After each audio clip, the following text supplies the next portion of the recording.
안녕하세요. 일타 변호사 20쇼 신동호입니다. 이번 주제는 특히 기업의 사장님들께서 관심이 많은 가업 상속 공제입니다. 자, 그럼 강의의 문을 열어볼까요? 가업 상속 공제란 무엇인지 그 개요부터 이야기하겠습니다. 이 제도가 필요한 이유는 바로 우리나라 상속 증여세율이 최고 50%로 OECD 국가 중 가장 높은 수준이기 때문입니다. 가업 상속 공제란 피상속인이 10년 이상 영위한 중소기업 등을 상속인에게 정상적으로 승계한 경우 최대 500억 원까지 상속 공제를 하여 가업 승계에 따른 상속세 부담을 경감시켜주는 제도입니다. 상속세율이 높은 우리나라에서 이 제도를 활용하지 않으면 가업 승계 시 상속인은 물려받은 기업을 처분할 수밖에 없는 경우가 발생하기 때문에 기업인에게 유용한 제도라고 할 수 있습니다. 가업 상속 공제는 공제 한도가 정해져 있습니다. 공제 한도는 피상속인의 경영 기간이 10년 이상이면 200억 원, 20년 이상이면 300억 원, 30년 이상 최대 500억 원까지 공제받을 수 있습니다. 그런데 가업 상속 공제는 공제 금액이 커서 그 요건이 좀 까다롭습니다. 그 필수 요건에 대해서 알아보겠습니다.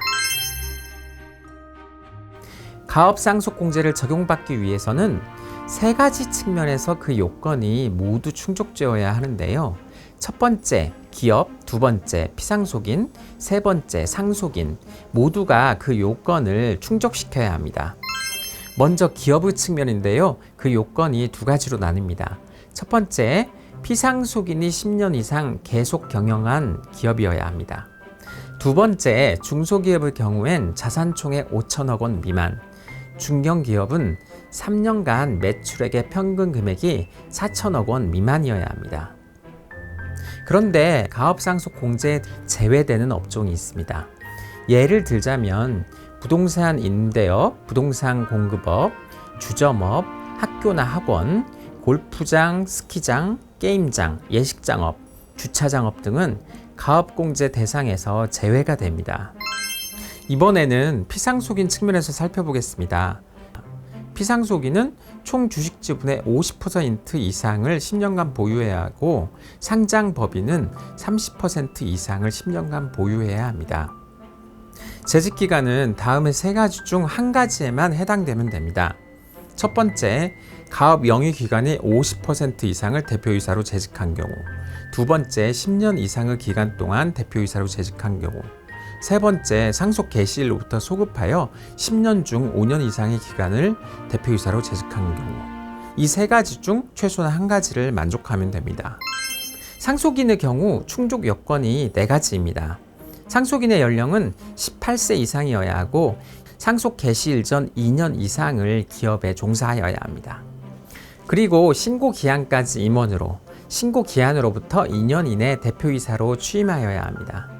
마지막으로 중견기업일 경우 가업 상속 재산 외 상속 재산이 상속세의 2배를 초과하지 않아야 합니다. 여기까지 가업 상속 공제의 요건에 대해서 알아보았습니다. 가업 상속 공제는 공제를 받은 후에도 지켜야 할 사후 의무가 있습니다. 먼저 사후 의무를 지켜야 하는 기간은 7년입니다. 7년 동안 해당 상속인은 가업에 종사해야 하고 지분이 감소되지 않아야 합니다. 또한 가업의 자산은 7년간 20%, 5년간 10% 이상 처분하지 않아야 하고 1년 이상 휴업이나 폐업을 하거나 주 업종을 변경해서도 안 됩니다. 마지막으로 7년간 근로자 수 또는 총 급여의 100%를 유지하여야 합니다. 이제까지는 법인 사업자에 대해서 말씀드렸는데요. 그렇다면 큰 병원을 운영하시는 원장님처럼 개인 사업자의 경우에는 가업상속 공제를 받을 수 있을까요? 결론은 가능하다고 말씀드릴 수 있습니다. 즉 개인 사업자도 허용된 업종에 하나여 요건을 충족한다면 가업 상속 공제가 가능한데요. 병원과 같은 업종이 대표적인 예입니다. 그런데 개인 사업자의 경우 법인과 차이가 있습니다. 우선 사업과 관련된 토지, 건축물, 기계장치 등 사업용 자산에 한해서만 공제가 가능합니다. 금융자산은 인정되지 않죠. 또 사업용 자산에 담보된 채무는 기준이 되는 자산에서 제외됩니다. 또한 법인은 소유와 경영이 분리되어도 상속이 유지되지만 개인은 소유와 경영이 분리된다면 공제를 받을 수 없습니다. 실제로 가업상속 공제를 적용했을 때와 그렇지 않을 때 얼마만큼의 상속세 차이가 있는지 한 가지 사례로서 살펴보겠습니다. 30년간 중소기업을 운영해온 A씨의 재산은 1,000억 가치의 기업과 집안채입니다. 상속재산 가액은 두 경우 모두 1,000억 원이 되겠죠. 여기에 인적공제, 동거주택 상속공제는 동일하게 40억 원이 적용됩니다. 그러나 가업상속공제를 받았을 경우 500억 원의 공제를 받고 상속세 과세 표준에 있어서도 960억 원과 460억 원이라는 큰 차이가 나오게 됩니다. 산출세액 50%와 신고세액 공제를 거치면 자진납부세액은 각각 463억 4천만 원과 220억 9천만 원이 나오는데요. 결국 적용을 받았을 경우 받지 않았을 때보다 242억 5천만 원의 상속세를 적게 부담하게 됩니다. 또한 비적용 후 경우 10년으로 분납해야 하지만 적용 후 경우 20년 분납이 가능합니다. 그래서 비적용 후 경우 첫 해에 내야 될 상속세는 46억 3천만 원이 되지만 적용을 받았을 경우 첫 해에 내야 될 상속세는 11억 원으로 훨씬 적죠. 즉 가업상속 공제를 받지 않으면 상속인은 상속세를 내기 위해 기업을 처분해야 될 상황에 몰리게 됩니다. 그만큼 가업상속 공제는 기업인에게 소중한 제도가 되겠습니다. 2023년 상속세 개정안. 그 내용을 살펴보겠습니다. 먼저 상속세 산정 방법을 보면 현재는 상속재산 전체에 대해 누진세율을 적용하고 후에 상속인이 실제 받는 상속재산에 비례해서 상속세를 내고 있죠. 그러나 개정안에 따르면 유산취득세를 도입하여 상속인 개인이 받는 상속재산별로 누진세율을 적용하게 됩니다. 즉 증여세 부과 방식과 같은 방향으로 변화되는 것인데요. 결국 상속 구간이 변화하여 경감 효과가 생기는 것입니다.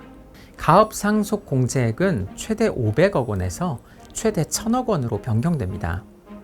대상 기업도 매출액 4천억 미만의 기업에서 매출액 1조 원 미만 기업으로 바뀝니다. 사후 관리 기간도 7년에서 5년으로 변경됩니다.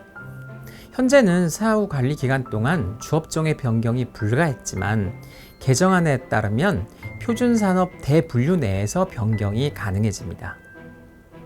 마지막으로 가업승계 증여세 과세특례 한도 경우에도 100억 원에서 1,000억 원으로 한도가 조정됩니다. 이상으로 가업상속 공제에 대해서 알아보았는데요. 결국 얼마나 알고 준비하느냐에 따라서 상속세에 있어서도 현명하게 대처할 수 있습니다. 지금까지 이기십소의 법테이너 신동호 변호사였습니다.